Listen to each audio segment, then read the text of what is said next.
Ayan guys, so paano gawing positive trigger ang starter switch ng Mio? Okay guys, welcome to my guys. Ayan, so hindi na kailangan i-brake pagka i-start. Diba, ang normal na starting system ng Mio ay kailangan mo pang pindutin yung brake o hawakan yung brake bago pindutin yung push button, saka siya andar. Kasi naka negative trigger yung kanyang switch. Babaguhin natin yan guys. Itong kulay brown na to, itong dalawang linya, black at saka blue na may white. Ayan, negative yung black papunta dito sa blue white. So negative yung papunta sa starter. Gagawin natin yung positive. Tatanggalin natin itong brown, itong nakakonect sa may saan? Sa na nakakonect sa ground. Ilalagay natin dito sa positive ng kulay brown o sa accessory wire. Saan yung accessory wire dyan? Accessory wire. Yan. Kulay brown na yan. So, ilalagay natin dito sa kulay brown na to. Accessory wire. Yan galing yan sa switch ng preno. Ayan, positive yan. Tuloy ko na to. Ayan, tanggalin mo yan. Tapos, ang lalabas na syempre na kuryente dito sa blue-white ay positive na kapag nilipat natin yan. Tapos, dito naman sa starter relay. Ayan. Ito yung starter relay natin. Ang Mio. Yun. Pero ang wire nyan, ito. Ayan. Ito yung sinasabi ko sa inyong blue-white. Diretso yan dito. Yun. Dito sa blue-white na ito, kapag nilipat na natin yung kulay brown na yan sa accessory wire, positive na rin ang lalabas dito na kuryente. Tatanggalin na natin ngayon itong isang wire ng starter relay at ililipat naman natin sa ground. Asan yung ground? Ito guys, isang wire na to, ground yan.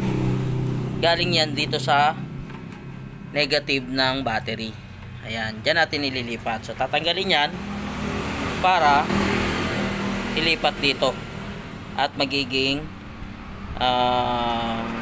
negative na yung papasok na kuryente papunta dito sa starter relay. And then yung galing naman sa switch, positive, papunta pa rin dito sa starter relay. Shower out! Hey! Gets nyo yun? Gets nyo? Lo! Tingnan natin kung nag-gets itong bata na to. Yan. So, videoan natin yung kanyang ginagawa. Yun, sinasabi ko na nga ba, maling-mali yung ginawa niya. Tama pala. Joke lang. Ito man kasi, irekta mo na doon. Ilagay mo pa dyan. Pag nabunot yan, edi wala na. Kapos kasi yung wire eh. Yan. O, yan o.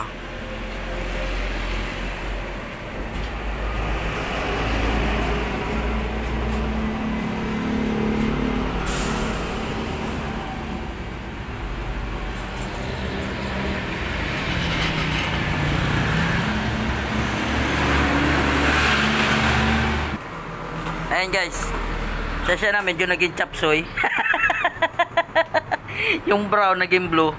Dinugtungan lang natin kasi kinapos ang budget. Ay, i-check natin kung natandaan ba yung sinabi ko kanina. Ano nga yun? Yan. Oy, ayun. Siguraduhin mo tama yung ginagawa mo.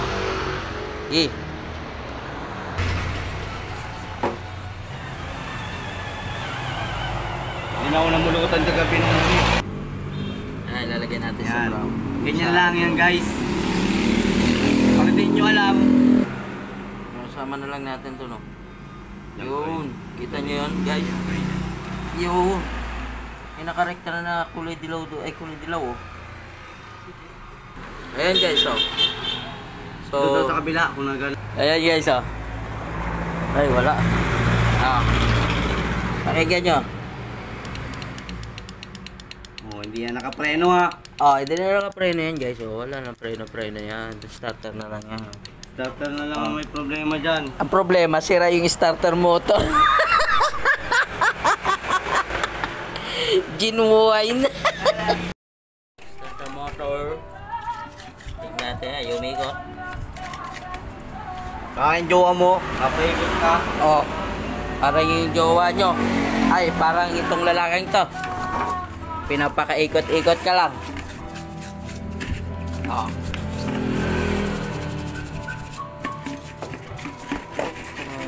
Oh, sanay yun. Ayan, at dahil nga wala at hindi gumagana ang kanyang starter motor, binaklas na yan guys. At chinek ang kanyang carbon brush. Ayan, o, kinumusta lang naman kung okay pa ba yung relasyon ninyong dalawa. Testing lang, yung dalawang carbon brush ay makapal pa naman at maayos pa. So, nilinisan yan at ngayon ay ikakabit na para naman laman natin kung iikot na siya at gagana. Dahil sayang naman yung effort natin sa paggawa ng kanyang switch. Dito nga titetesting na ang kanyang push button kung gumagana na nga. Sisiyan. At pindutin. Yun o, kita niyo yun guys. Wala nang hawak-hawak sa preno yan. Pindot na lang. Makamoy lang ng dulo ng daliri. Ika nga. I-start yan. Ganyan guys.